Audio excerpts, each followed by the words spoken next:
Corona महामारी के लिए कौन है असली गुनाहगार, मोदी, शाह या जनता?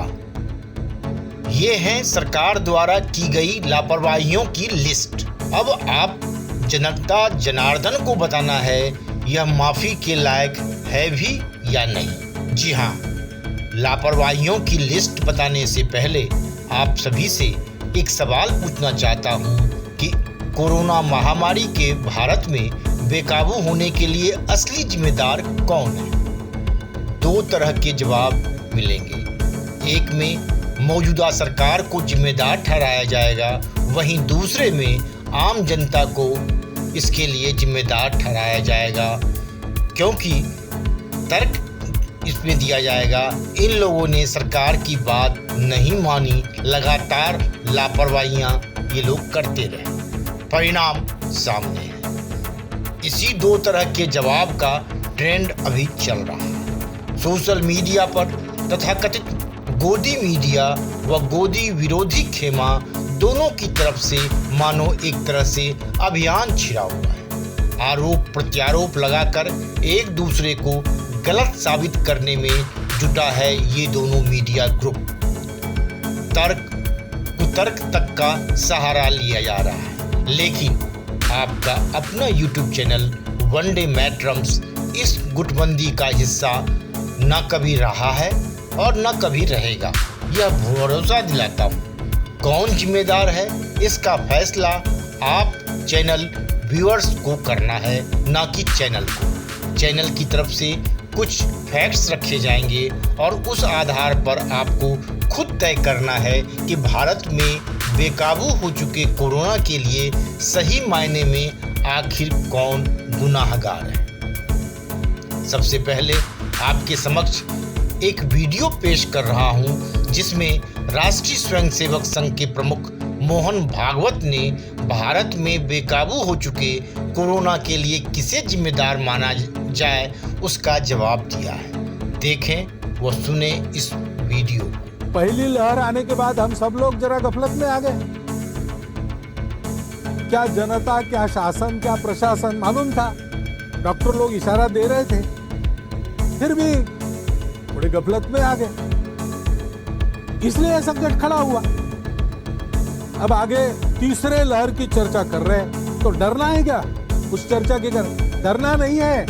अगर वो आती है तो जैसे चट्टान पर टकराकर सागर की लहर चूर चूर होकर वापस लौटती है, वैसे उस आपत्ति को लौटना पड़े ऐसी तैयारी हमको करनी है। ये प्रवृत्ति चाहिए, उसकी आवश्यकता है, और उस दृढ़ता के साथ सतत प्रयास हमको करने हैं। समुद्र मंथन के समय कितने ही रत्न निकले, लेकिन उन रत्नों के आकर्षण से प्रयास बंद नहीं हुए, मंथन चलता रहा। हलाहल विष जैसी भीति भय उत्पन्न हुआ, लेकिन उसके कारण भी प्रयास से विरत नहीं हुए। अमृत प्राप्ति होने तक प्रयास चलते रहे। आपने इस वीडियो को सुन लिया, देख भी लिया। अब आइए इस वीडियो की मुख्य बातों पर गौर करते हैं। वीडियो में उन्होंने यानी संघ प्रमुख मोहन भागवत ने साफ साफ शब्दों में कहा है कि हमारी गफलत की वजह से संकट आया। पहली लहर जाने के बाद हम सब जरा गफलत में आ गए। क्या जनता, क्या शासन, क्या प्रशासन।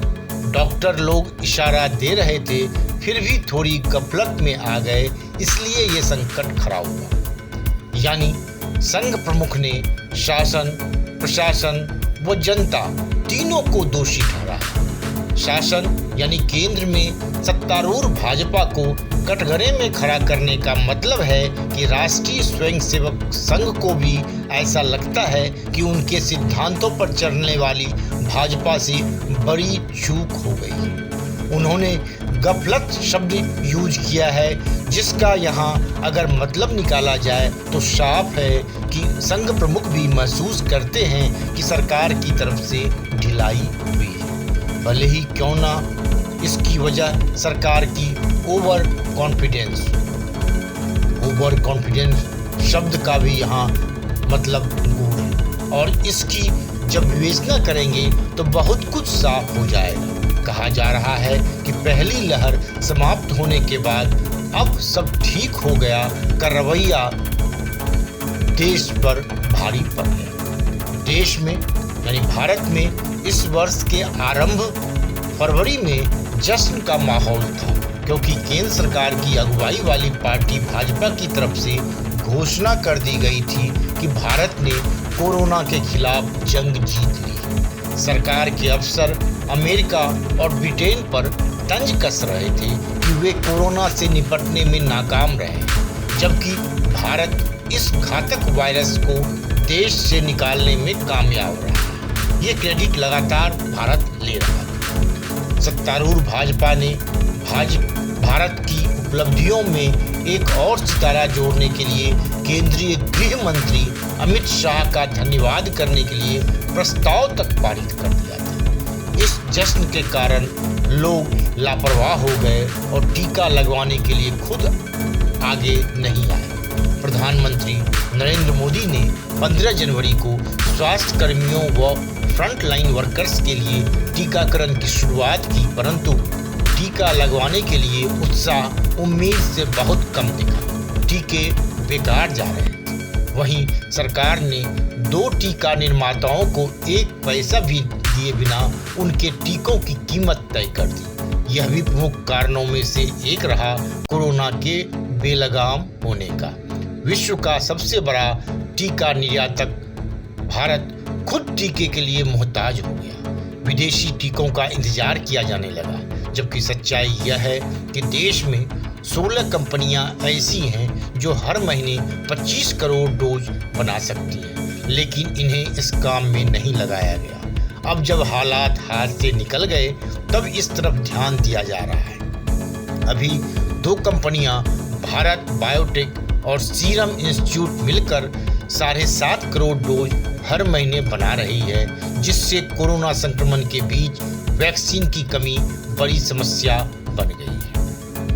गलती का एहसास होने पर वैक्सीन निर्माता कंपनियों को सरकार की तरफ से आर्थिक सहायता अब दी गई है और प्रेस कॉन्फ्रेंस बुलाकर ministry of science and technology की ओर से कहा गया है कि मई से जून 2021 के बीच कोवैक्सीन का उत्पादन 2 गुना कर दिया जाए।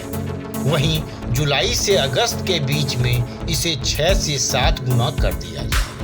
सितंबर महीने से देश में 1 महीने में 10 करोड़ वैक्सीन का उत्पादन किया जाएगा। वहीं आगामी अगस्त से दिसंबर महीने के बीच देश के पास 216 करोड़ वैक्सीन डोज का उत्पादन होगा। सरकार की तरफ से बताया गया है कि अगस्त से दिसंबर तक कोविशील्ड के 75 करोड़ डोज मौजूद होंगे।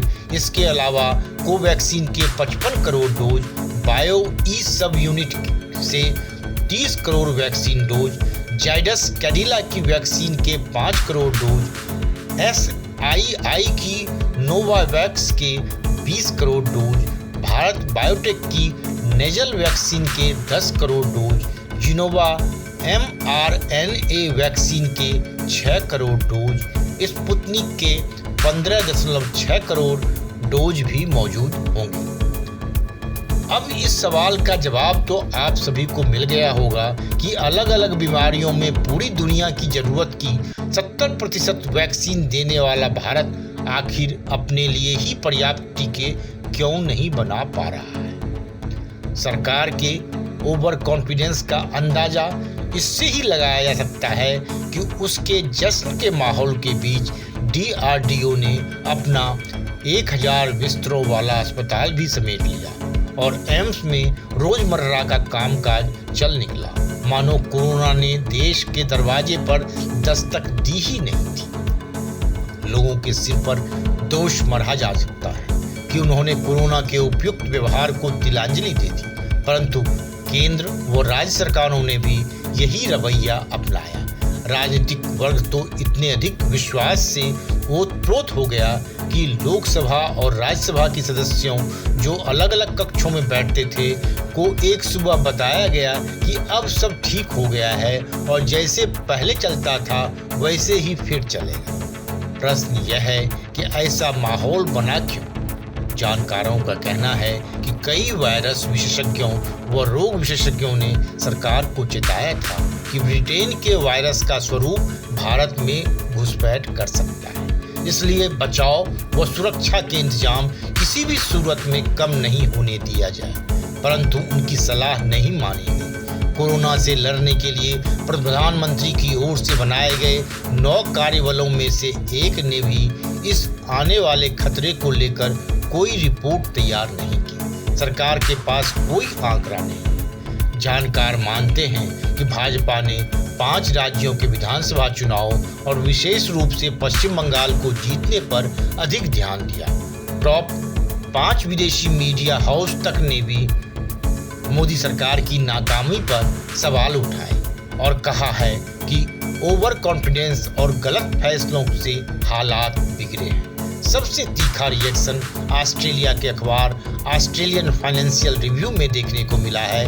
कार्टूनिस्ट डेविड रोग ने एक कार्टून में दिखाया है कि भारत देश, जो कि हाथी की तरह विशाल है, वह मरने वाली हालत में जमीन पर पड़ा है। प्रधानमंत्री नरेंद्र मोदी उसकी पीठ पर सिंहासन की तरह लाल गद्दी वाला आसन लगाकर बैठे हुए हैं। उनके सिर पर तुर्रेदार पगड़ी और एक हाथ में माइक है। वह भाषण वाली पोजीशन में है। यह कार्टून सोशल मीडिया पर तेजी से वायरल हो रहा है। वहीं अमेरिकी अखबार द वाशिंगटन पोस्ट ने 24 अप्रैल के अपने ओपिनियन में लिखा है कि भारत में कोरोना की दूसरी लहर की सबसे बड़ी वजह पाबंदियों में जल्द राहत मिलना है। इससे लोगों ने महामारी को हल्के में लिया। कुंभ मेला, क्रिकेट स्टेडियम जैसे इवेंट में दर्शकों की भारी मौजूदगी इसके उदाहरण है। एक जगह पर महामारी का खतरा मतलब सभी के लिए खतरा है। कोरोना का नया वेरिएंट और भी ज़्यादा खतरनाक है। इसी तरह ब्रिटेन के अखबार द गार्जियन ने भारत में कोरोना से बने भयानक हालात को लेकर प्रधानमंत्री मोदी को ही घेरा है। 23 अप्रैल को अखबार ने लिखा, भारतीय प्रधानमंत्री के अति आत्मविश्वास यानी ओवर कॉन्फिडेंस से देश में जानलेवा कोविड-19 की दूसरी लहर रिकॉर्ड स्तर पर है।